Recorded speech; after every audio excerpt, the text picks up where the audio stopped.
This podcast is a proud member of Pod Nation Media Network.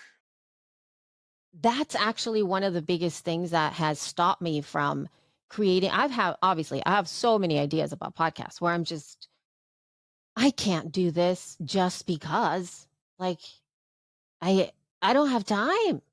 I have to work. I have to make money. Like I have to get income. I don't have the time to build this. It's hard. So I'm looking to find a way, Martin, to do it the easy way.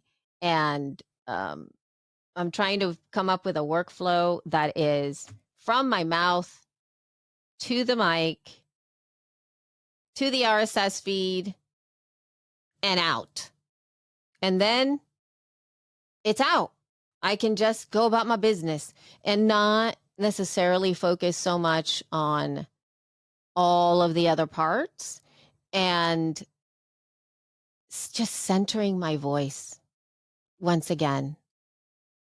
Because my goal is different though, right? If you do want to be seen, if you do want to build a business off of it, if you want to do all kinds of other things, depending upon how you're using the medium of podcasts, you might choose differently.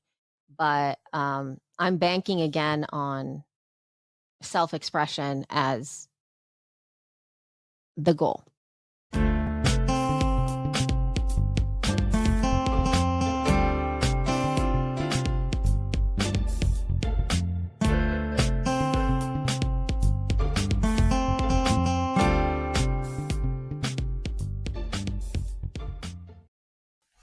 Hello and welcome to Pods Like Us. I'm Martin Quibell, known to my friends as Marv, and this time I am speaking with Elsie Escobar. And I don't know how to explain Elsie Escobar. She's worked in the industry since the beginning, really, even before, I think, before podcasts really were called podcasts as well, probably. And we all know her as being the helpful person that we all speak to, or we spoke to at Libsyn for all those years, you know, whenever we all needed little bits of advice, and almost like an agony aunt at times as well, I would have thought, Elsie. Yes, absolutely. That's so funny. Well, thank you for speaking with me today. I hope you're doing okay. I am. I'm currently healthy. I have a roof over my head. My children are doing well. Our vehicle works.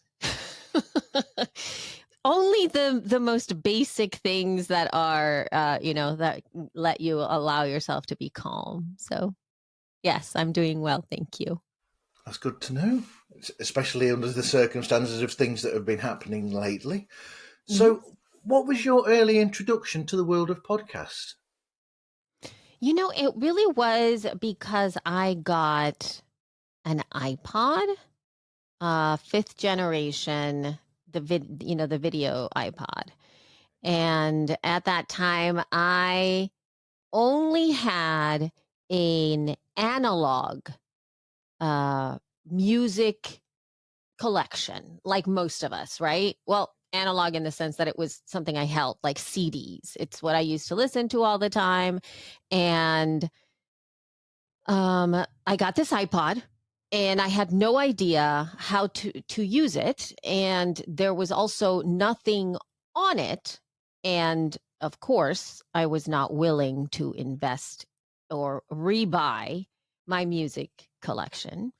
And so I opened up my computer and it said you had to, connect it to iTunes. And I connected it to iTunes. And then I started bopping around trying to figure out how I wanted to use my thing. And there were these free things that were inside of iTunes, and they were called podcasts. And I thought, okay, fine. And some of them were really long, which was really great. I thought, oh, how fun. I'll have long form things. Oh, these are like radio shows. Oh, I recognize this. This is public radio, but I can take it with me. Oh, interesting, because NPR was there. Like they were all of the same old school, public radio programs in there. And I grabbed a couple of those. And then I started to discover that there were these other types of podcasts with random people just talking about stuff. And of course, I became incredibly curious about what this podcast thing was. And I found a podcast about podcasting, which is Podcast 411, which is still around. Rob Walsh actually just revamped the show. As of the time that we're speaking here, he has released like a second episode that he hasn't in a long time. So he's revamped it up. But that was basically sort of like at that time, I believe, and I mean, I can't absolutely 100% verify this, but I believe that was probably one of the very first interview podcasts ever, which is wacky to think about now. So that's what got me into it. And then I started to hear Rob talk to other podcasters about their shows. And of course I got really into it. People were talking about microphones and computers and, things like that. And I thought, I want to do that. And the rest is history. So, how did you then go from being that podcast listener to actually joining the world of podcasting and becoming a part of it, a major part of it to many of us? Yeah, I think that what it was is, first of all, the podcasting community from the get-go, not the industry, because there was no industry. It was just community. It was just people doing this thing, getting together, recording, and chatting with each other. And at that time, of course, there wasn't any kind of video component. So we would all get like whenever we would record or we would get together with podcasters online, it was all through your ears. So you got to connect with people as if you were talking on the phone, but of course you weren't doing that. And podcasters were very much from the beginning, every show that was almost early on in that time was created with the idea around it that was a dialogue. So even though there was maybe a lot of solo shows or a lot of co-hosted shows, there weren't as many interview type shows because remote recording wasn't really a thing.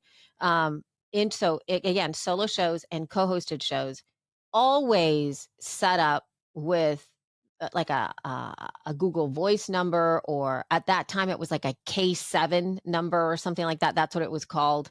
And you could leave voice messages to people and email. So there was always a call to action. Leave us a voicemail message or email the show, and they would say it. And the audience at that time, because we didn't have social media, would actively engage with every show they consumed. I did the same thing. And so I became friends with a lot of people in the podcasting space at that time, purely from the engagement piece. I was a super fan. I was a super fan of all things podcast. And when they said email the show, at first I was a little like, I don't know if I should do that or if I should call on the phone. I don't know if I should do that. But when they would play or read the emails on the show, I felt like, okay, it's okay. Other people are doing it. And so when I did that, and I can't remember what show it was, but I do remember the feeling of the first time somebody mentioned my name in a podcast and they said, so, Elsie emailed the show and said, and I squealed and I was so excited. I thought, I'm famous. I'm famous. They know who I am. And I think the enthusiasm around the medium for me is the thing that got me noticed, if you will, because it was very at that time, it was very male heavy, lots of men behind the microphone, lots of older men behind the mic, older in the sense that when I got into it, I was in my like mid 30s, and they were all tech people, and I was not a tech person at all. Like I had barely just gotten my very first computer. I barely was emailing, you know, that's about the extent of my prowess online. And I was also teaching yoga, which is a totally different thing than most podcasters who were a little more into computers and gear and hardware and software. They were so outside of the realm. And so I stood out. I stood out because I was unusual. It's like, who is this girl? And she has and she's talking about yoga and what? So I called attention just based on that. And my enthusiasm sort of kind of got me noticed. But that touches on one of my favourite aspects. I was saying to you the other day, I think, when we were chatting before now, and one of my favourite things about podcast is that you have all this variety in podcasts where you have all these voices, these different types of people, different characters. For instance, as people say about Todd Cochran, for instance, you know, when he speak, people said about him that he wasn't who you would expect to be hosting a show.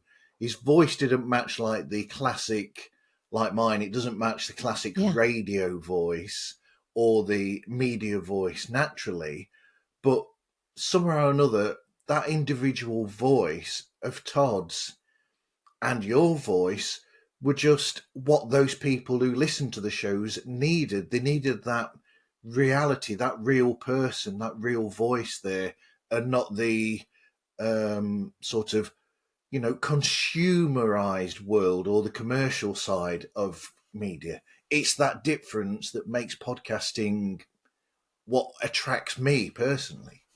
Yeah, it is. I got into it also because I did come from I was living in LA at that time, and I was a working actor.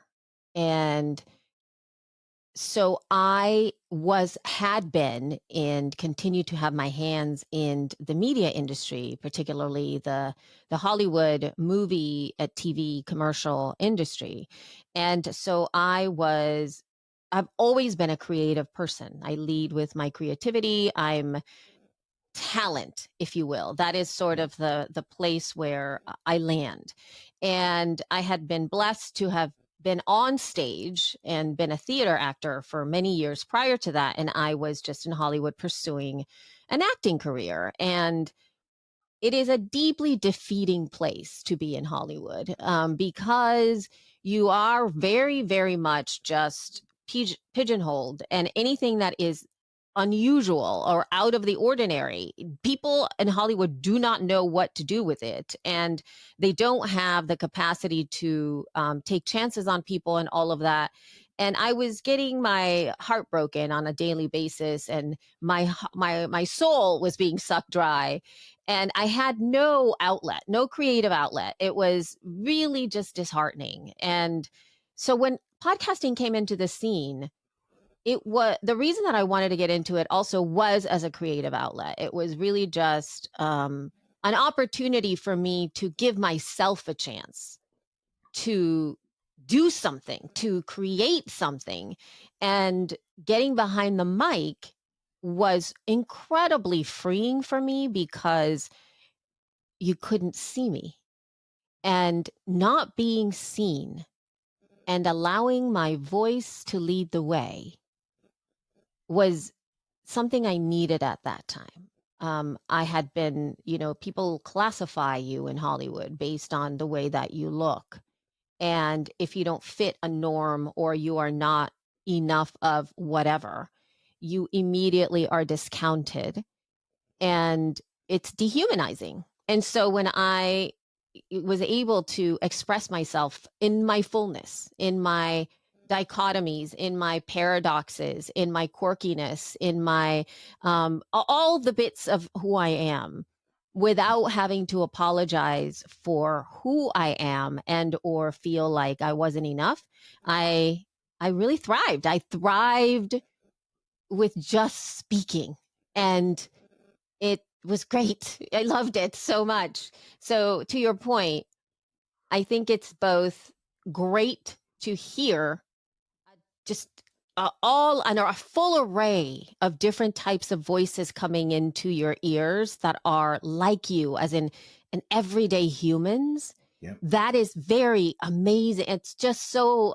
inspiring. And the mere act of getting a microphone in front of you and you speaking like you would just because you can, in itself, for its own sake, it's probably one of the most transformative experiences that people can have. And it doesn't necessarily, you don't even necessarily have to have like an audience around that. The mere act of getting behind the microphone, it just does a lot to you personally in a good way. It teaches, it's your teacher. And I'm eternally thankful to the mic and to the medium for providing that strength for me. Yeah, I mean, these variety of voices that you speak of. I mean, that's another thing that pulled me in when I first was a listener. So I started listening around the same time as yourself, the mid 2000s, before they were even called podcast, I think. Mm-hmm. So two of my friends, Paul and Tony, they were on the radio at some point on a local radio station, and then they took what they got there and made a podcast separate to it that was similar in a way.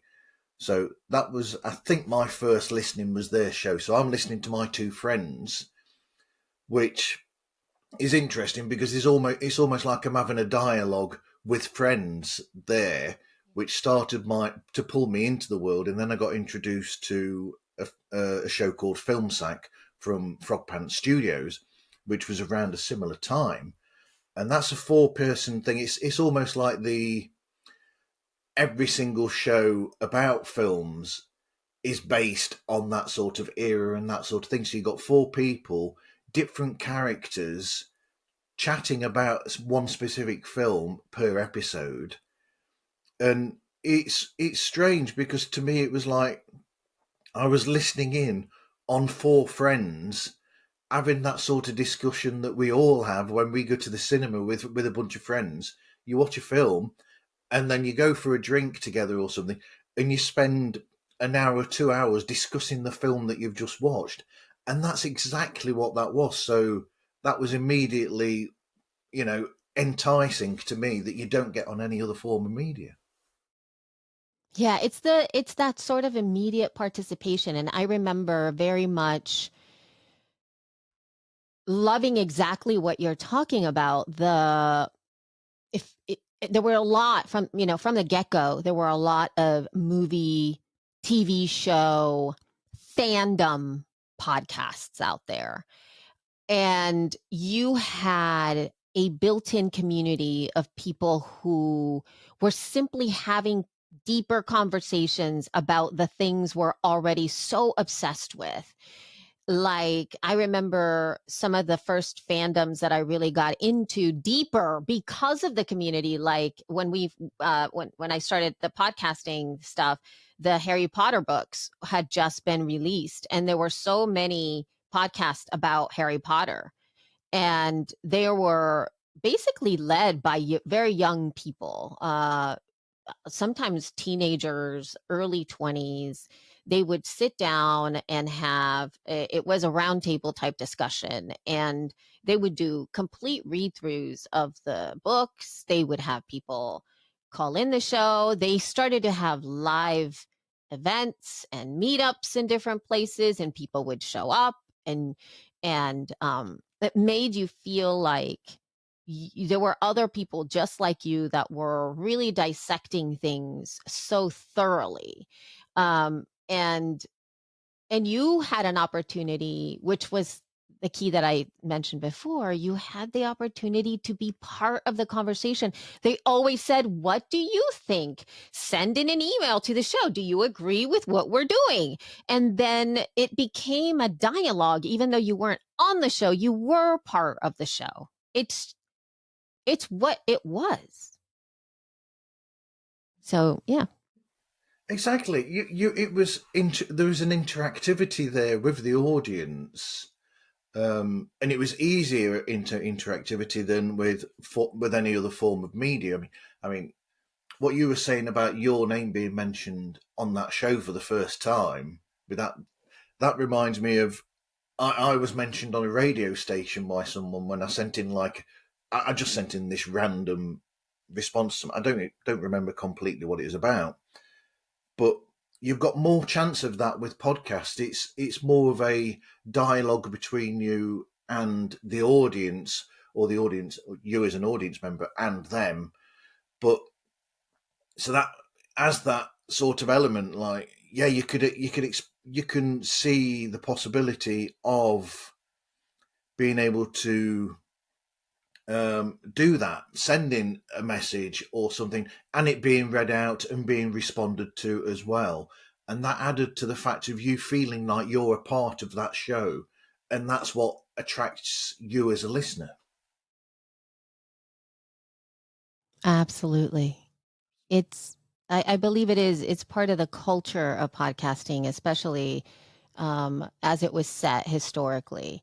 What I have seen is that a lot of that has been lost as of now. The the the culture, that dialogue that podcasters used to enter. Overall, when you started a podcast, you were, I think, and this is my personal opinion, choosing to be part of the podcasting community by doing this. And one of the choices that you made internally when you started a podcast was, I want to belong to this community because now I have a podcast. And it was a we. We are doing this, and we would talk about each other's shows. We would share each other's shows. The audience would share each other's shows. The audience would participate. We would participate with the audience. And it was a very much more less hierarchical. There was no real hierarchy with a lot of this stuff. There were some shows that you felt were more famous than others, and we would put those podcasters on a pedestal, but they were still very accessible. And I think nowadays that there is a little bit of a wall between, I'm starting a show as a thing, and it's more it's not a choice to belong to the community. It's a choice to create a media asset that can stand on its own and be part of the industry, which is a different type of choice. And from the get-go, it's not being set up as communal. It's being set up, I am the host, and you can be of service, because regardless of what your topic is, the service of a podcast is many. And a lot of the time it is as simple as to entertain. It could be as simple as that, although it can be so very layered. But it does have this and that, as in, you are the host, that is the audience. We must build the audience. We must grow the audience. But there is no we anymore. There are some shows that do set up that process, but not as often. Not as before. It used to just, of course, you're going to have an email address. You can email the show. Of course, there's going to be audience feedback in the show. Of course, there's going to be a way for you to send your audio voicemail. Of course. And now that's not really there as much. Well, that touches on something that worries me about the world of podcasting, but we'll get onto that now. The changes in the world of podcasting, and my worry is, we'll hit it head on. This aspect is so we've got this twice actually in some ways, and myself and yourself were speaking about this the other day. As Sam Sethi wonderfully calls it, the spot flicks of it all, and the whole video aspect and what level it's gone to now. I mean, we're saying that, and we're recording this video for like the YouTube aspect of it, but to me personally, there's a slight danger in that, where if we did carry on down that route and changes happen to podcasts because of that, it worries me that it loses that thing that made it that something different to all other forms of media.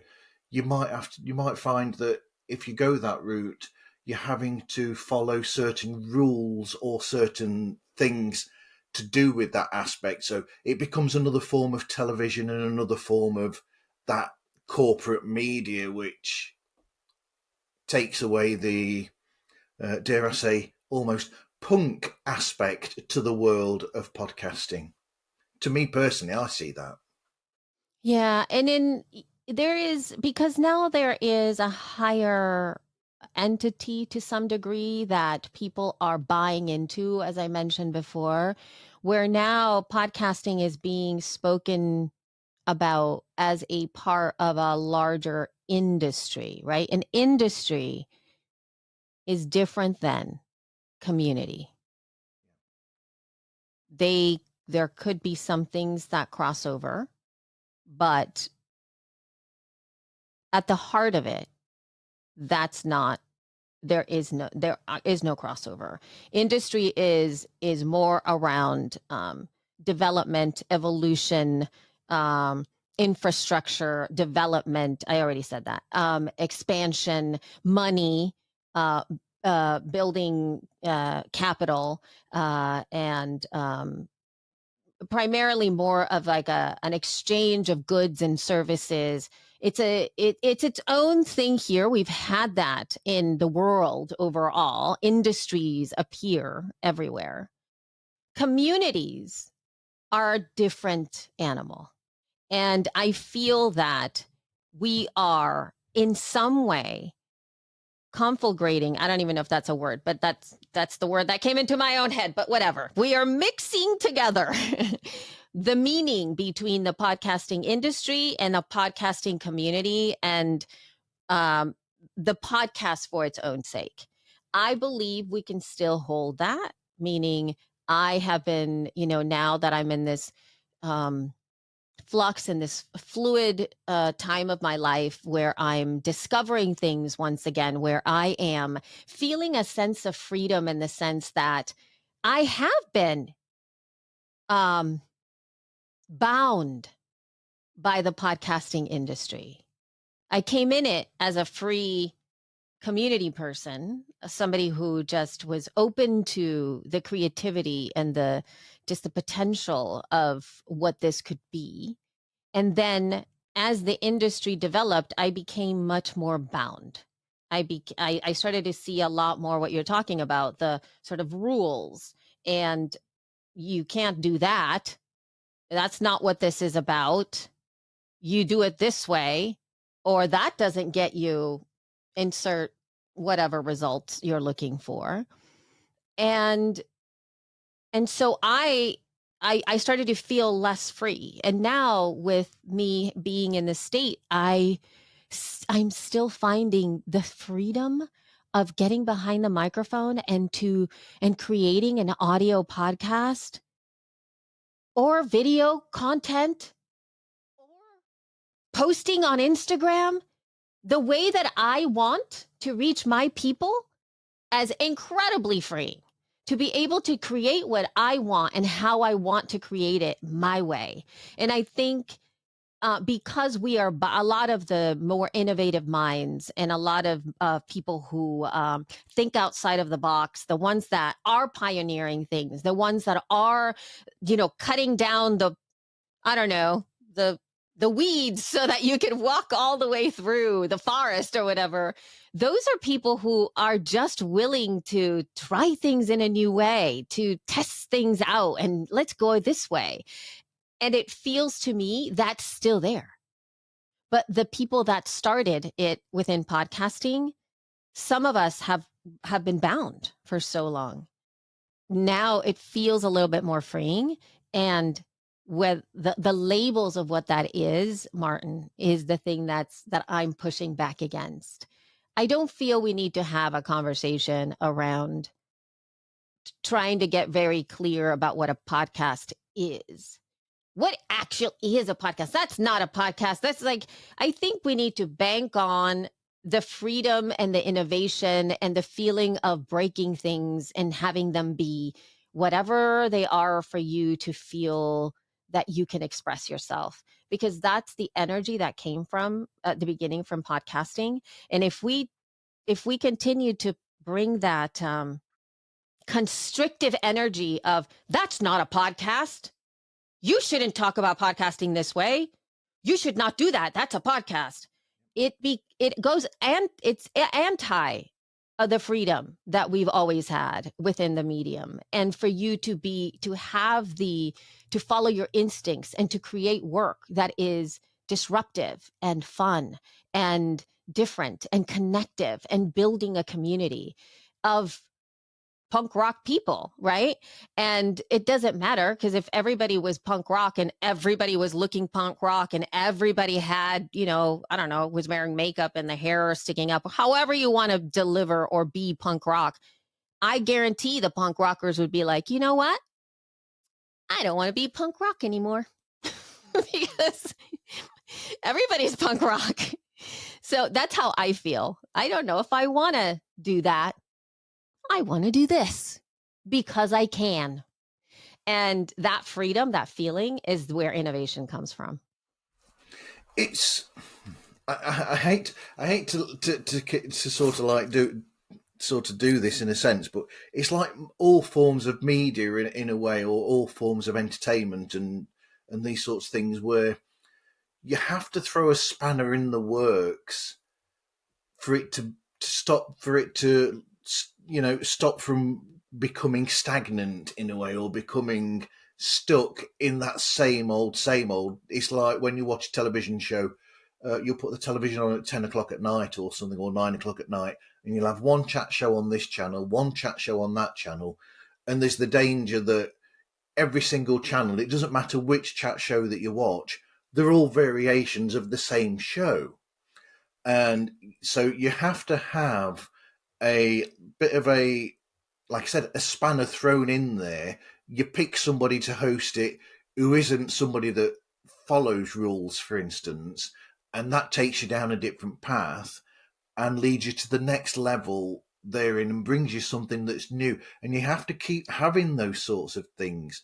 And I think the corporate mentality, there's the danger there of them doing what I was saying, where you have all these shows that are basically cut and paste, and there's the danger of that happening if it goes the corporate route and losing that bit of something different. That, like I was saying to you the other day, I've spoken to lots of people who do Star Trek shows, for instance, but what's different about them is what they do in the show, who they are as the people, and the way that they approach the subject makes them completely different to another Star Trek podcast.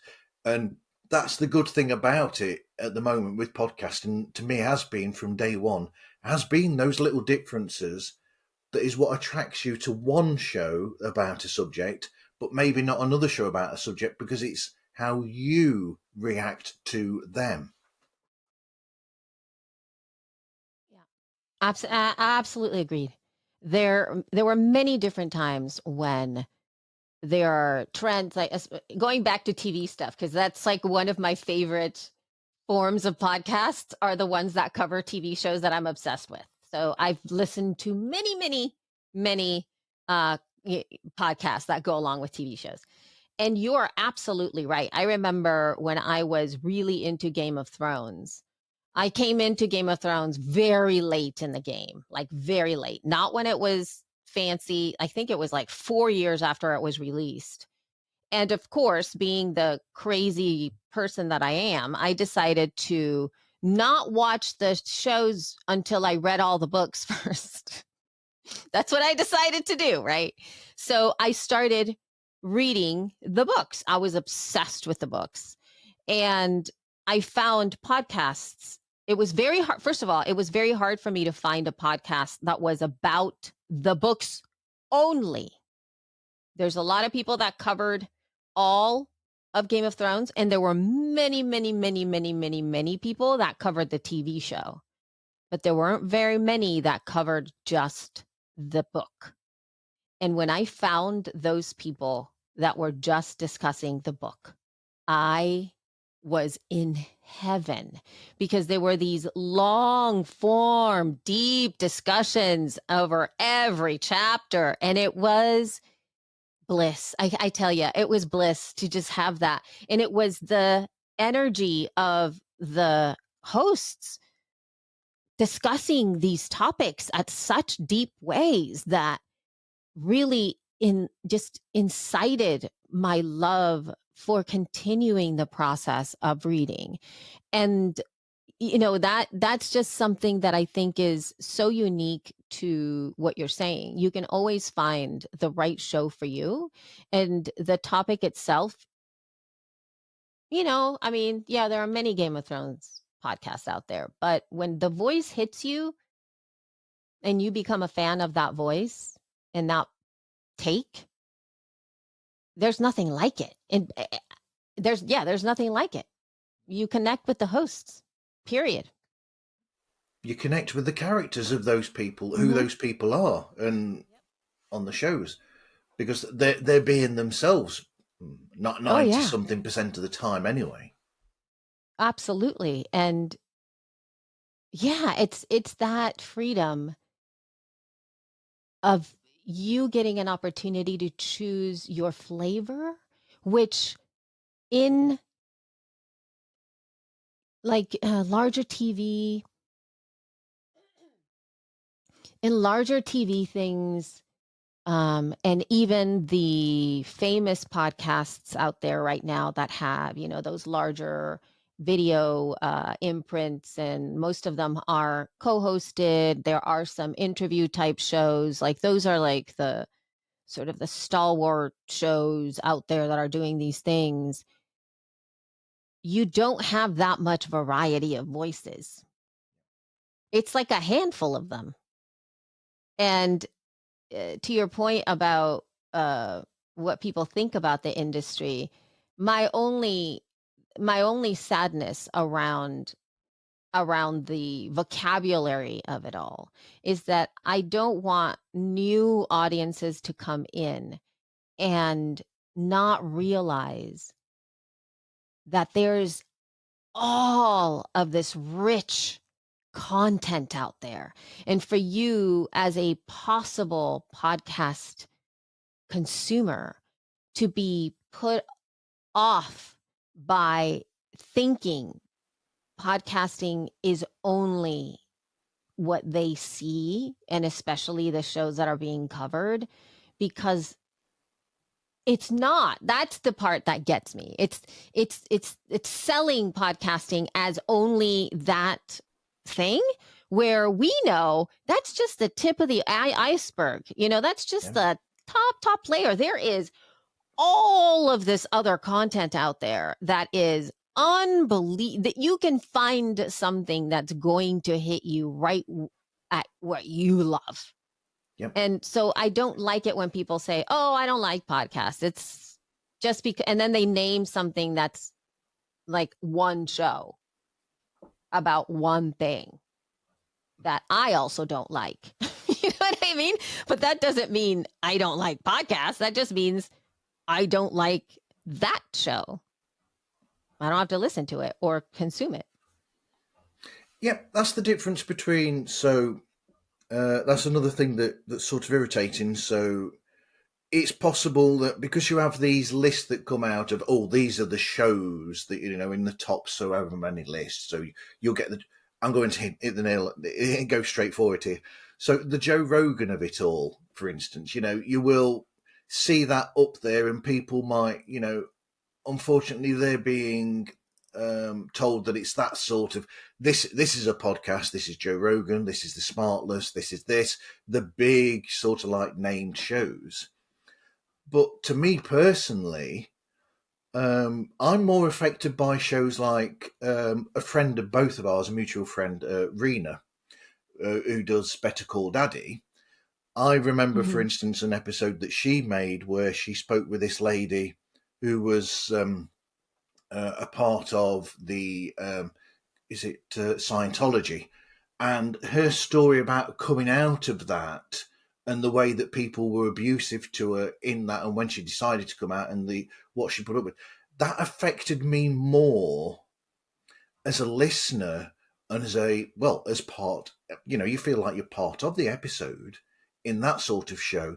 That affected me more because of the real true person that Rena is. I mean, she has a television background as well. We both know that, Yeah. but she's still human, and she puts that humanity over. And it's that there that pulled me in more than the corporate, almost pretending emotive side of Joe Rogan when he gets these human stories. Do you see what I mean? I almost feel like Rena's being real and Joe Rogan's doing the corporate of it all. He's basically a radio show calling itself a podcast, to my mind. Mm-hmm. Yeah, I think that there's room for all of that, right? But Yeah. I think that where we get frustrated, or at least where I get frustrated, is in that visibility where it just builds on itself. And one of the things that I chose to start to do in my last podcast is that I started to no longer name Rogan. Like, it was a conscious choice in my own head. I didn't speak it out loud, meaning I didn't like make some kind of declaration. I did not do that. I chose as a human to no longer speak his name, not in the sense that he doesn't need to be talked about. That's not it. It's because he gets enough visibility in our ears. So if I had a choice, and at first it's actually quite challenging. If you are putting out an example, if you are in conversation with somebody else, if you are reporting on things, on lists and stuff, because it's the same people at the top, I mindfully, very gently tried to not mention verbally the name. I could make the story center a different part of the story. I could make a headline be different. I could highlight the message versus the name. Why? Because we all need that. We all need somebody else's name to be coming out of our mouths. Why? Because we are the biggest proponents of the people we want to highlight. You speaking Rena's name is powerful. You mentioning her podcast will be remembered. That is something that I think each of us can have to empower ourselves outside of, once again, that guy was, and I will sometimes say that, the one that ever all the time is quoted, or the one that's always at the top of the list. And I don't actually say it. That is just a personal choice, because then I get an opportunity to voice somebody else's podcast name. Because again, in podcasting, the way that I found the way that I find podcasts that I listen to is because the podcaster usually told me to listen to the podcast, or they off the cuff mentioned somebody else's podcast, just said like, oh my God, I've been obsessed with this podcast. It's blah, blah, blah, blah. And then keep moving forward. And then I go, what did they say? Even if they didn't tell me to listen, what's the podcast that she's obsessed with right now? And then I go away and I go find it, because your verbal saying is so powerful. Word of mouth is so powerful. And if we're mindful and conscious about it, it's a double whammy. Well, you've touched on a subject I wanted to look at actually as well there, which was, the great work that you did with She Podcast, which gave voices to some really powerful ladies being able to get their voices out there. And I thought that, as much as the feed was an incredible resource for lots of people, and the work that you did through that was amazing, and I don't deny that, it's a great show. But She Podcast to me was like that sort of like affirmation. It was the allowing these really incredible people to get their stories across and to tell you who they were. Yeah, I think She Podcast overall, especially the She Podcast live experience, which was our conference where we had all women taking the stage.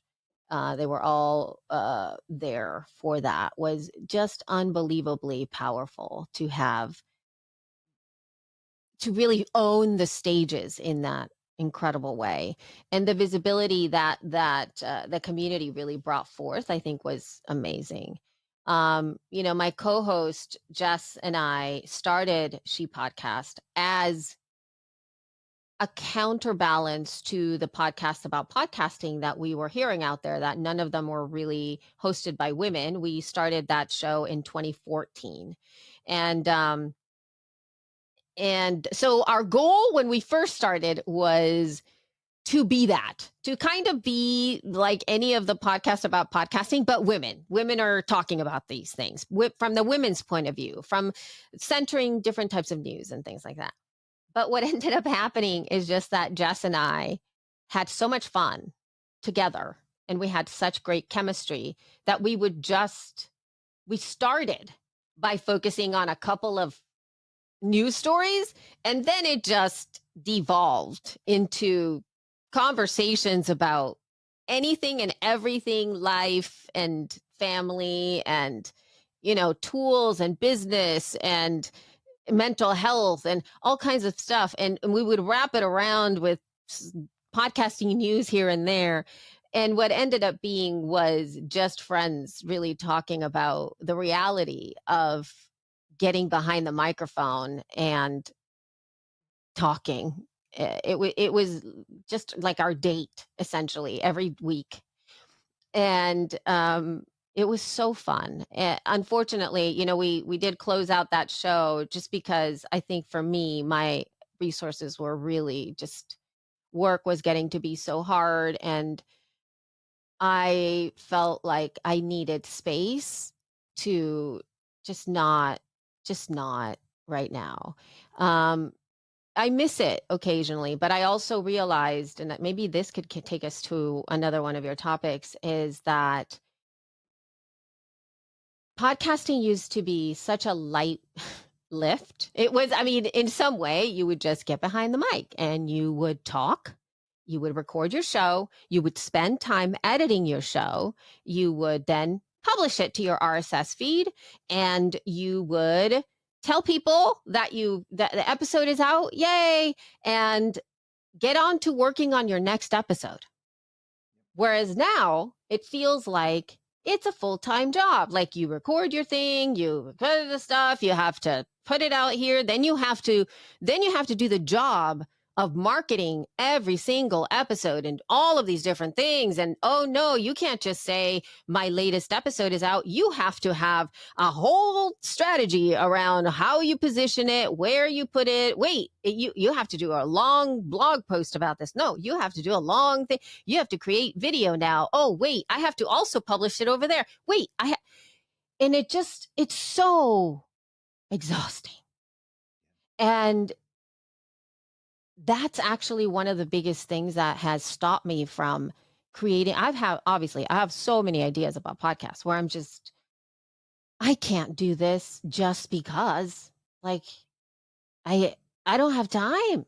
I have to work. I have to make money. Like, I have to get income. I don't have the time to build this. It's hard.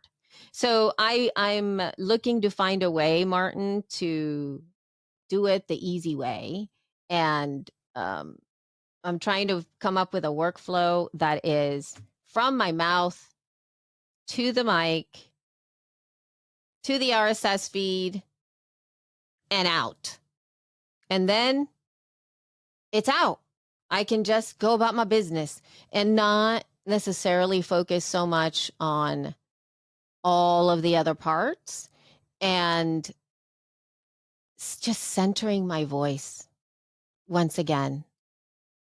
Because my goal is different though, right? If you do want to be seen, if you do want to build a business off of it, if you want to do all kinds of other things, depending upon how you're using the medium of podcasts, you might choose differently. But I'm banking again on self-expression as the goal. Yeah. The end. Yeah. It's the difference between the history of podcasting and what we've got coming up in the podcasting world.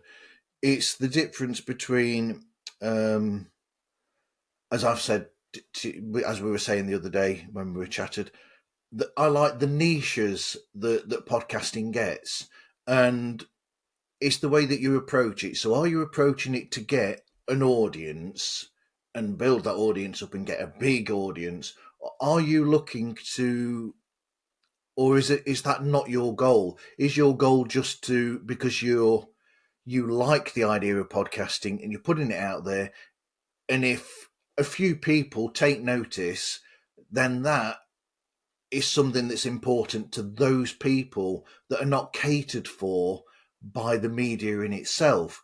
So, like I said, it's the way that you approach it and the way that the world's going with all of these things, all these extra bits of work that you've got to do on top of, in some cases. My case, for instance, I'm out for work for 70 something hours a week because of driving to work, back from work. And then you do that, then you do this podcast. And the old original thing of podcasting, like you said, was a lot easier to fit in than the whole now where you've got to do this, you've got to come up with all these clips that go with it. If you do it by video, then that's good because you've got these clips that you could post on media and do this whole marketing campaign. And then you have to write, you have to go through the entire episode and work out what everybody said, write all that down, have it as the transcript, get the chapter in place, make sure that the logo fits for each individual episode, because you want to get the subject so that people pick up and go, oh, there's a picture that goes with what I'm looking for, right? Okay, this thing. So it's a completely different world now to when podcasting first came about. Yeah, yeah, absolutely. I think it's making all of us marketers. Like, it's making everybody a marketer. It is making everybody a content creator, right? It's forcing us to have to deal with these things that at times we were not thinking about. And touching on what you mentioned about the transcripts and all that stuff, I could just hear people going, well, AI is there. It can really make it all easier because you could just do the thing. And I sit there and I'm like, no, actually, no. You can get a transcription. I think that's a really great thing for 100%. AI is phenomenal at being able to get an initial transcript. So helpful for so many different ways. Before, getting that was so hard and so expensive. Now, so much easier in so many different ways. So thank you for that. But in addition to that, the way in which you have to massage the message that you want to send and how you want to position your work is deeply important, because in the same way that you are speaking to me now and you have a vibe and you have a feeling of what you want people to know about your show, and the care with which you reach out to people and your process and how much you value the show itself, that same kind of care is necessary for the other touch points that you're reaching out to people with. It's not just copy paste. It's not just the bullet list. It's not that, and sometimes the utility of it is important, like the chapter marks, but you can also be mindful about how you chapter mark it. Just because AI chapters all of these things and every single time you change whatever, it's marking it. Like for me, I used to be very meticulous about the types of things I used to mark on the feed. I didn't like if I'm using AI to do all that stuff and it provides me all the chapter marks, I don't want that many chapter marks. I want 3 chapter marks, or I want 4 chapter marks. These are the 4 key points in my podcast episode that I want you to pay attention to. I don't want to chapter mark all of this stuff. That still requires my own brain, and it requires my own mind to go in there and go, oh, yeah, that's not it. And even with the feed, every time obviously there's transcription. I used to use transcription services all the time. I would look to see, and most of the time, the point of view that I wanted to get across, the things that I thought were important in the episode, the AI never got right. It just didn't. It didn't get it right. It helped me find some things, and it reminded me of things that I forgot. But ultimately, I wrote everything myself. I wrote my show notes, even though sometimes they were given up to me. I use castmagic.io. I would upload the episode in there. I had the transcription. It spit out all this stuff, and it would be helpful. Again, I would look and go, oh yeah, that's really cool. I like that. Oh, I don't like that. But then I would go and I would use some of the ideas that it sparked, and I would make my show notes for the feed focus on the thing that I wanted you to pay attention to, not the robot. So even though it's easy and I could copy and paste, I could have done that, but I want more. I care more. So we'll go AI in the media, which I think actually fits in with also the bullet point of the next 5 years as well, I think, because AI has become the subject in all media at the moment. So it has to be mentioned, unfortunately, in some cases. So what do you see in the next 5 years, and where do you see AI's role in it? You know, artificial intelligence, or as Sam Sethi likes to call it, assisted intelligence. Yeah, no, it's true. It is assisted. That's it is what it is, right? And so I was actually just thinking through this. There's an element now as I've grown that I've moved forward so much through in my life as a now middle-aged woman, looking back to see patterns, right? As in every X amount of years, it feels like there was a transformation, that there was an evolution of me as a human. And when you're asking right now about the 5 years moving forward, what I can say is that 5 years needs to be shortened even more into more like 1 year chunks, which is crazy because of the evolution of AI. Because even if we go looking all the way back to the beginning of 2025, the giant choices that have been made up to now that we're recording in November 2025, there has been already vast, massive media landscape, industry shaking, big choices that have been made that has sort of pulled the rug over systems that were built unsteadily. They weren't quite figured out yet. So it is forcing people to make bolder, faster choices within the industry. So I feel that evolution and transformation are happening much sooner. So within 5 years, it is going to be it's not going to be at all what we're experiencing right now. It's going to be a completely different thing. I don't know what it is yet. I don't know. I can't even know that, because before I had a sense of that. Now I don't. But I can tell you that it's going to be totally different. That said, though, for me personally, what I'm banking on right now is the slow. I'm banking on the things that are thoughtful, nuanced, slow, and human first, period. Because those of us that move away from speed, bank on the slow, are the ones that are going to still be around.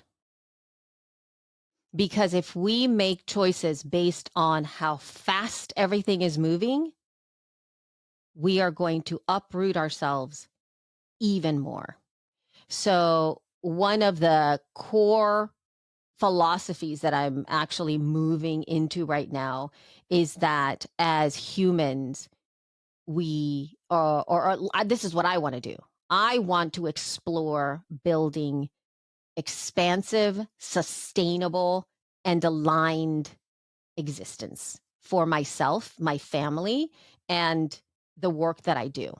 I'm not looking for a quick shift here and there. And I want to do it by exploring voice, technology, and transitions through modular living, as in, like, sometimes you're going to need to change your position in some way, shape, or form. You're going to have to use different tools for different reasons, mindful and through a human first lens. Because ultimately, within 5 years, the skills of humans are going to be vastly necessary, because the machines are going to make things a lot easier for a lot of people, and people are going, if a machine is gone, they're going to forget how to do the thing.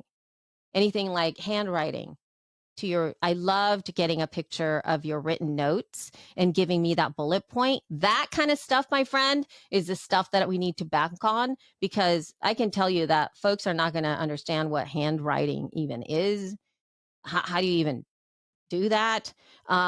Being able to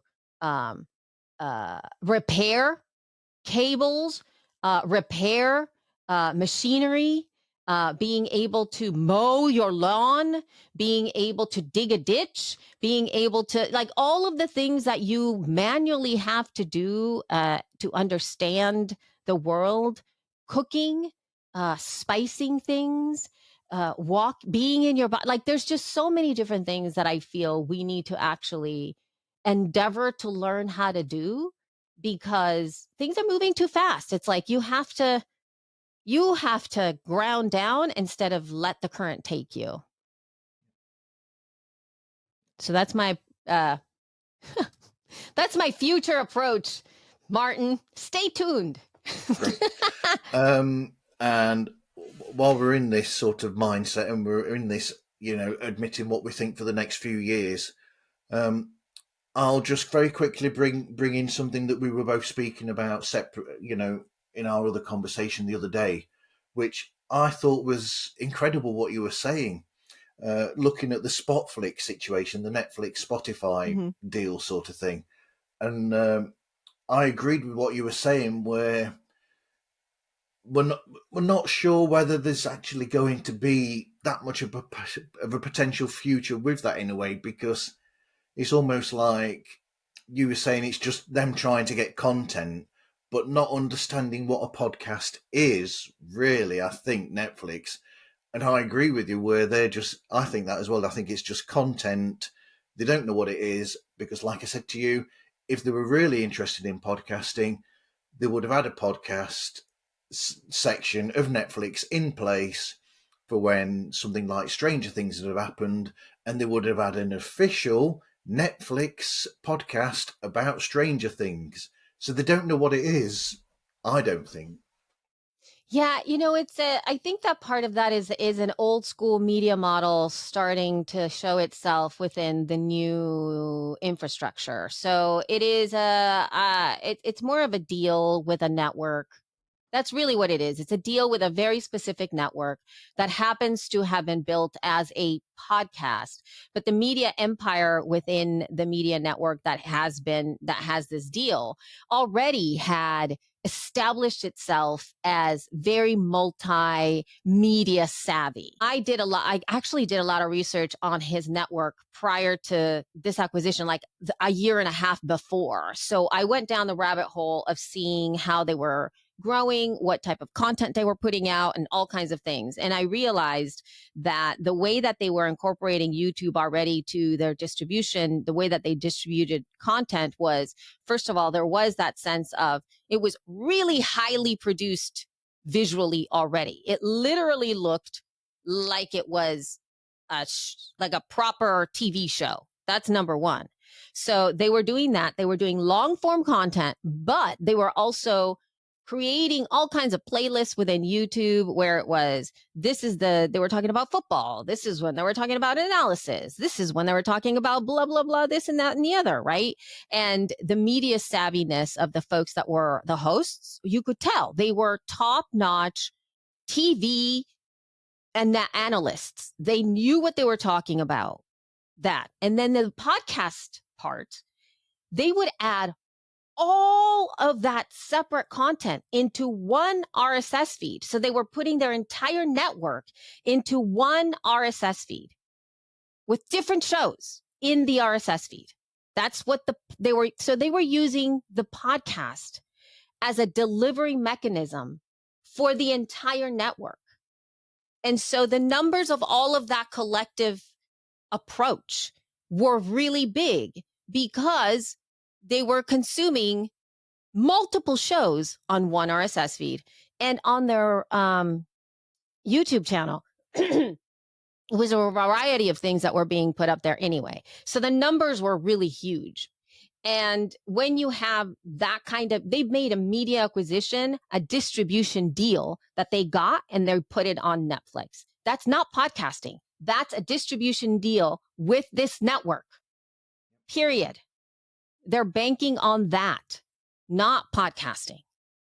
So when I hear conversations of Netflix and podcasting, I think that it's a misnomer. It's not Netflix and podcasting. It's Netflix and this distribution deal with this specific network. In the same way that there's distribution deals with, let's say, Peacock and Max and Apple TV Plus, where they get to distribute certain movies. I don't know if you've seen this, like you go into one thing and then the movie is going to expire. And now that movie is no longer on Netflix. Now it's on Max. Because now they have the distribution deal for that movie. And usually they're buying networks. They're buying a specific studio's movies that are only available on Max, or they're only available on Netflix. They're doing the same thing for TV series. Sometimes it's only available on Netflix. You can only watch the show on Netflix. And it's old school ones too, meaning, Gilmore Girls.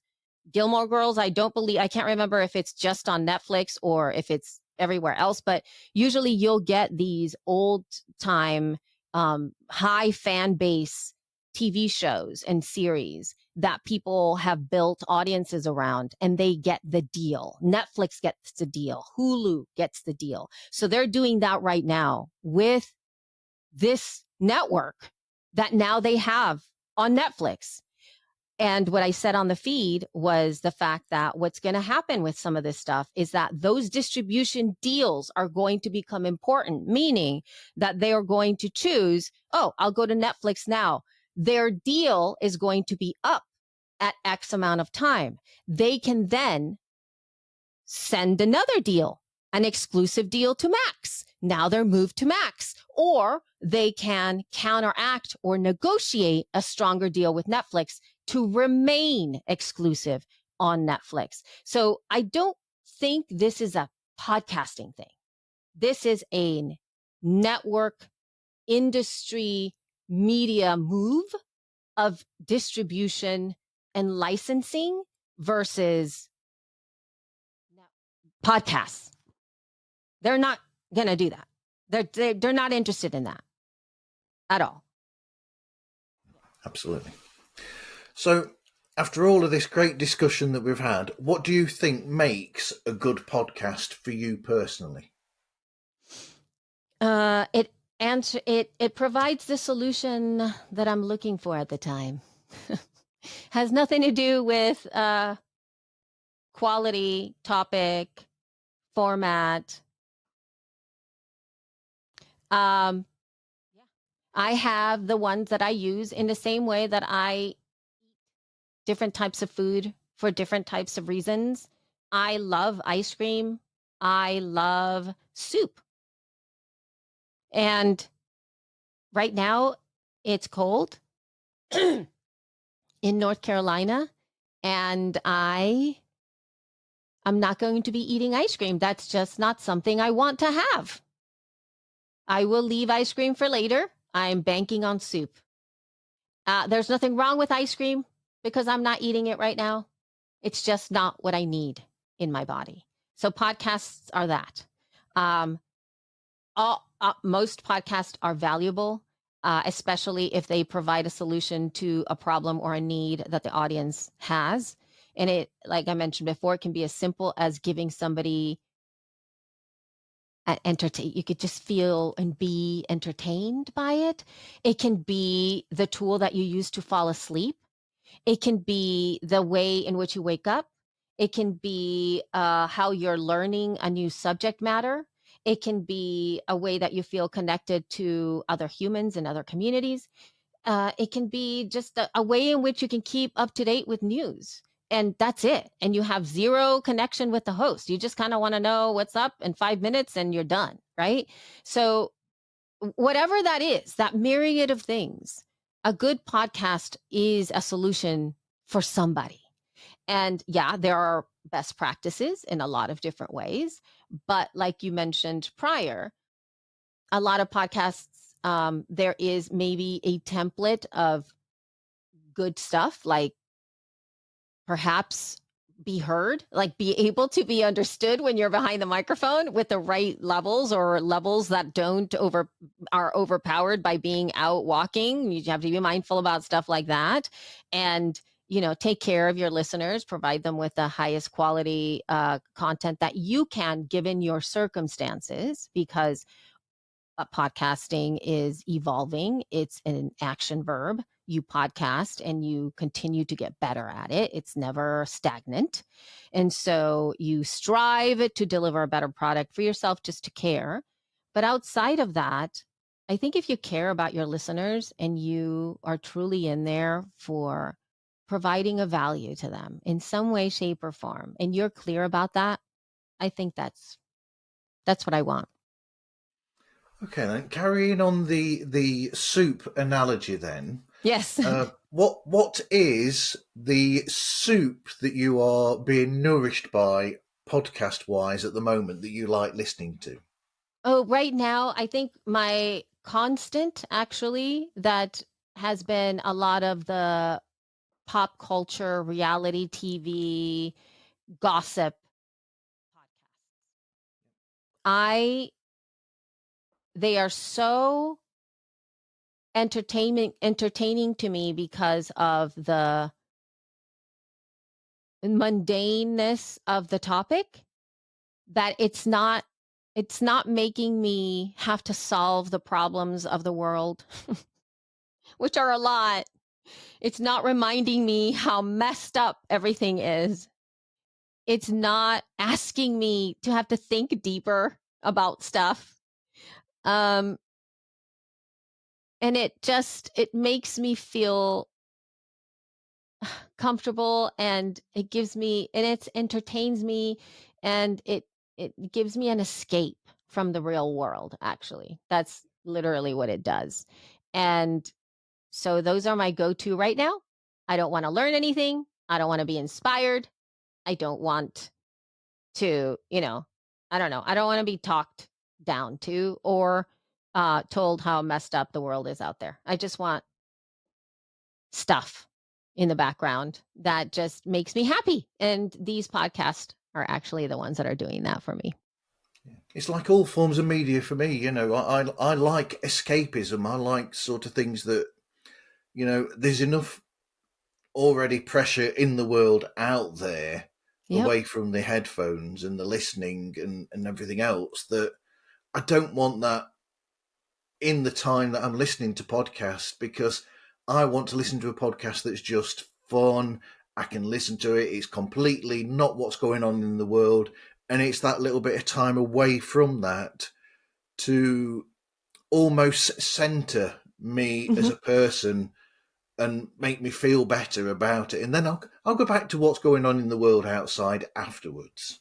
Oh my God, yeah. It allows us, I feel, for me, it allows me the time and the space to let go and be free and to soften my edges and to feel like I can breathe, so that when I have to defend and be there and stand up for people and engage and do all of those things that for a lot of us are vital and just it's life or death in many different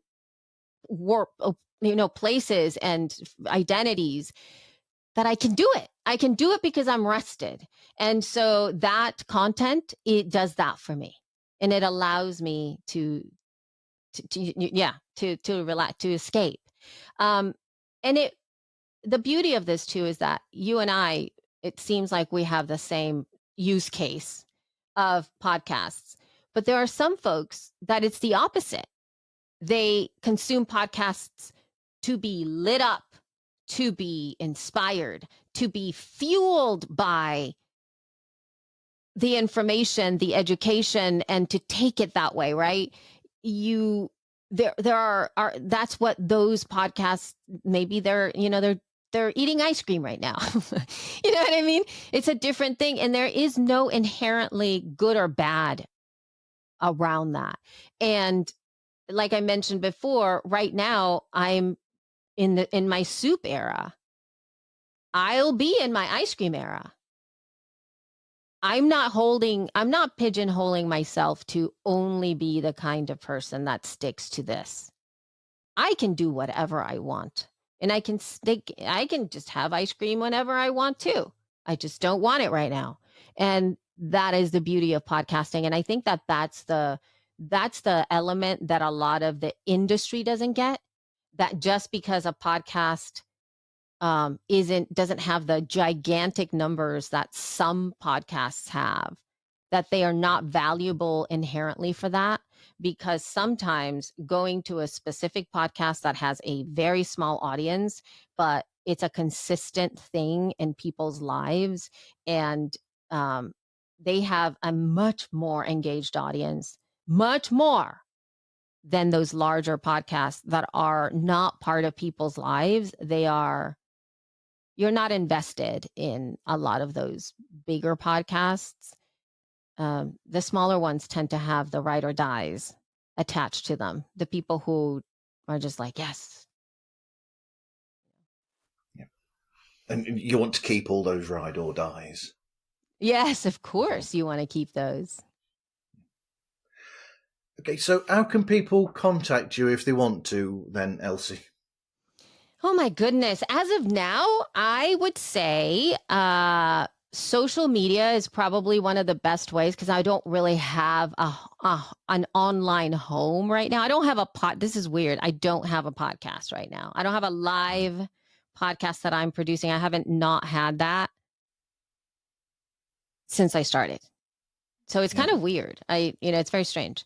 So I would say social right now is the best place. I'm at the Elsie Escobar everywhere, or you can go to my website at elsieescobar.com. I'm sure I'll have like information there at some point, but I will be putting my message out there a little bit more so you can see if I do launch something, if I do have a newsletter that you can subscribe to or something like that. Feel free to do all of those things. But right now I'm everywhere, sort of. Yeah, that's good. Thank you for speaking with me today. I've enjoyed this a lot. It's been a great chat. Thank you. Thank you so much for having me. Thank you. You can contact myself, find all the socials and find the Patreon page just by going to the links on the opening page of themarvzone.org. But until next time, thank you everyone for listening, and hope you listen again to another episode of Pods Like Us.